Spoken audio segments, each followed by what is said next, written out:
Voulez-vous entendre une vérité que peu osent murmurer? Vous êtes prisonnier. Oui, vous vous êtes enfermé dans une cage forgée de vos propres mains, bâtie pierre après pierre, avec chaque choix dicté par la peur du jugement. Chaque pas que vous n'avez pas osé faire, paralysé par l'idée d'échouer. Chaque sourire plaqué sur votre visage alors que vous étouffiez un cri.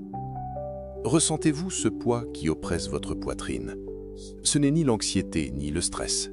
C'est le fardeau d'une vie vécue pour autrui, une existence façonnée pour plaire à un public qui ne paye même pas pour assister à votre spectacle.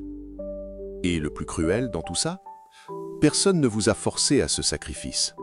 Personne ne vous a ordonné d'abandonner votre liberté, votre essence, votre vérité. Pourtant, vous l'avez fait. Vous vous êtes enchaîné aux attentes des autres, troquant votre authenticité contre des éloges fugaces, une approbation éphémère. Quand vous vous regardez vraiment, que reste-t-il de vous? Quelle part est encore authentique? Et quelle part n'est qu'un reflet déformé de vos peurs, de vos insécurités, de ce besoin insatiable de correspondre à des normes imposées? On vous a fait croire que tout contrôler était la clé. On vous a vendu l'illusion que maîtriser chaque aspect de votre vie vous apporterait la sérénité, la perfection.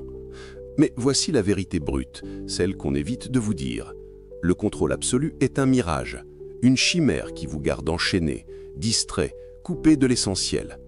Plus vous cherchez à tout dominer, plus vous sombrez dans l'angoisse, dans un désespoir silencieux, dans une vie à moitié vécue, toujours en attente d'un futur qui ne vient jamais.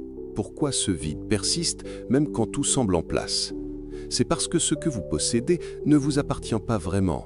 Vos ambitions, vos relations, vos pensées même sont souvent polluées par cette obsession de plaire, de correspondre à l'image que les autres projettent sur vous.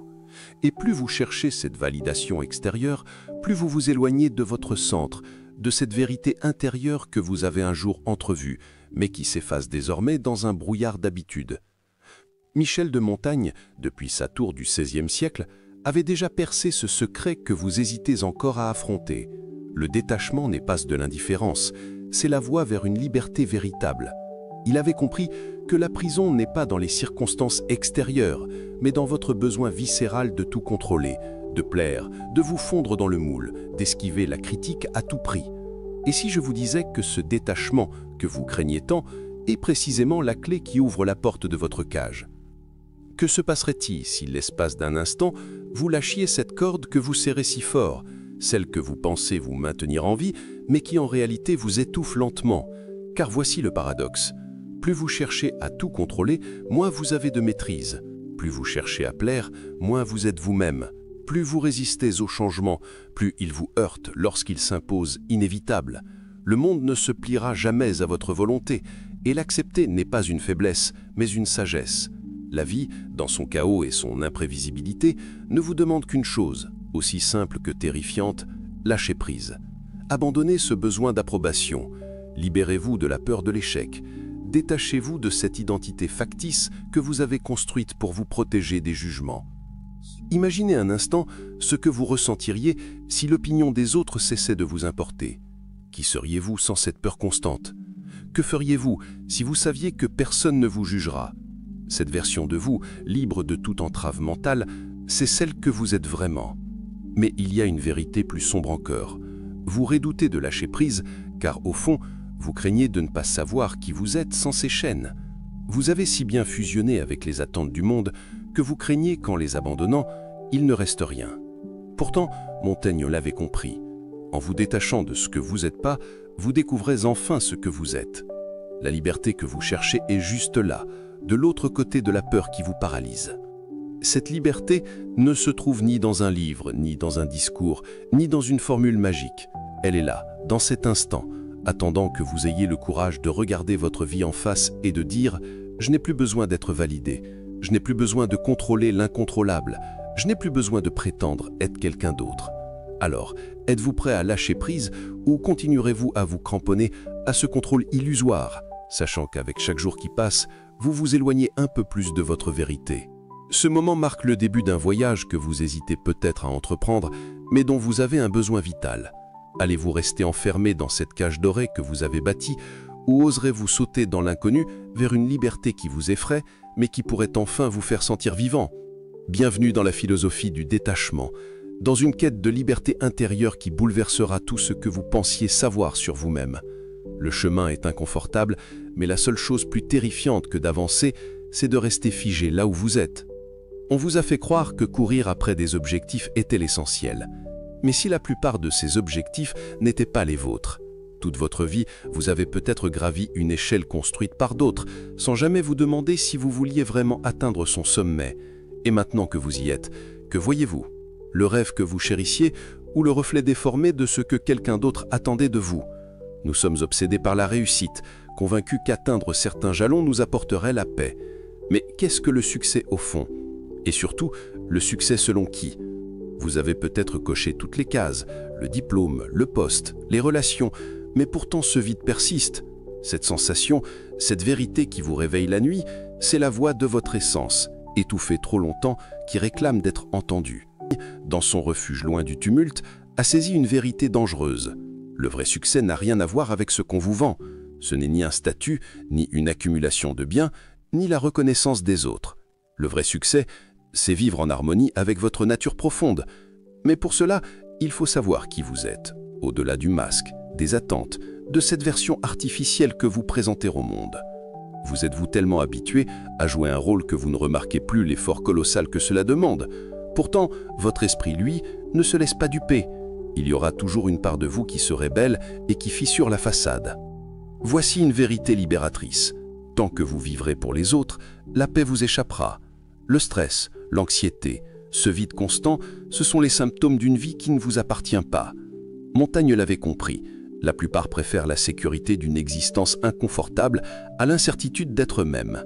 Et vous, de quel côté êtes-vous? Parmi ceux qui osent se rencontrer ou ceux qui se contentent d'une vie à moitié vécue, anesthésiée par la routine? Car la routine est un piège. Elle vous garde occupé, distrait, enfermé dans un cycle qui endort votre volonté. Mais ce confort apparent a un prix, la perte de votre liberté intérieure.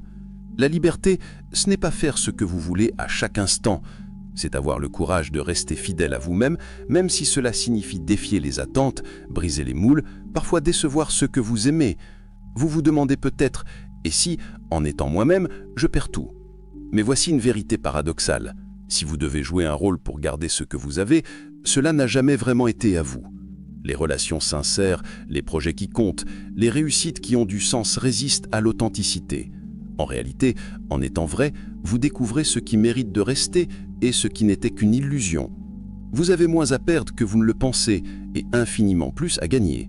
Montaigne nous rappelle que le détachement ne signifie pas abandonner ceux que vous aimez, mais comprendre que c'est seulement depuis une liberté totale que vous pouvez aimer et créer authentiquement. Tout ce que vous retenez par peur finit par vous posséder.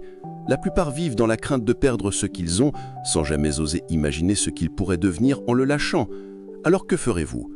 Continuerez-vous à vivre par inertie, par peur de découvrir qui vous êtes vraiment, ou aurez-vous le courage de plonger dans cette incertitude qui vous effraie, mais qui porte en elle la promesse d'une vie enfin vôtre?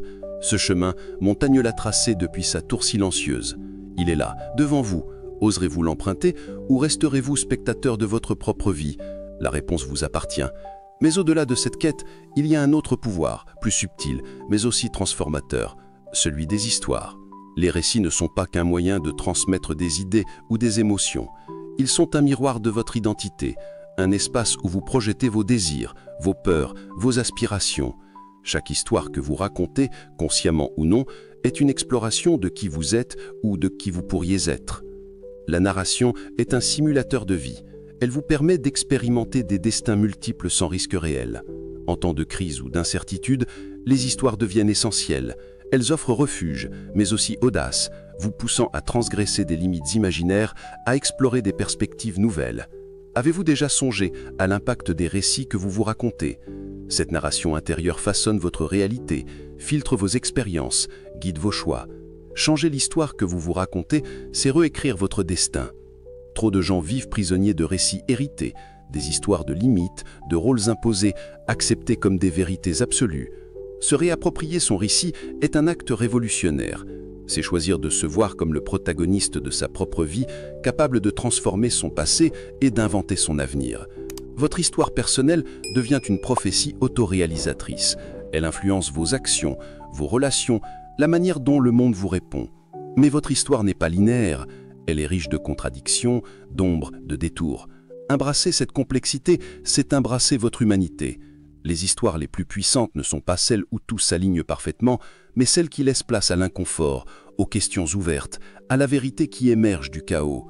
Vous êtes l'auteur d'un texte inachevé. Chaque choix, chaque rencontre, chaque silence ajoute une ligne à votre histoire. Et le plus beau, c'est qu'il n'y a pas de version finale. Chaque jour est une page blanche, chaque décision une chance de tout réécrire. Vos échecs d'hier peuvent devenir les prémices d'une victoire, vos douleurs des tournants, vos doutes des opportunités. C'est l'alchimie du récit humain, transformer les blessures en force, les erreurs en révélations. Et si le véritable art de vivre était d'accepter de ne pas savoir quelle histoire vous écrivez? Dans cette incertitude réside une liberté presque magique. Comédie, tragédie, épopée, peu importe le genre. Les histoires qui comptent sont celles qui vous donnent envie de tourner la page, parce qu'elles ne sont pas terminées. Vous n'êtes pas un figurant dans un scénario imposé, vous êtes l'auteur. Alors, qu'écrirez-vous maintenant? Si ce message a résonné en vous, abonnez-vous. Ce qui suivra pourrait approfondir ce voyage. Et en commentaire, laissez cette phrase « Je me libère du regard des autres ». C'est le signe que vous êtes allé jusqu'au bout, que vous faites partie de ceux qui choisissent de vivre pour eux-mêmes, sans chercher l'approbation. À bientôt pour la suite. Elle ne vous donnera peut-être pas toutes les réponses, mais elle vous rapprochera de cette version de vous qui n'a plus besoin d'être validée pour exister. D'ici là, fermez le livre, non pas pour fuir, mais pour écouter enfin la voix qui murmure en vous.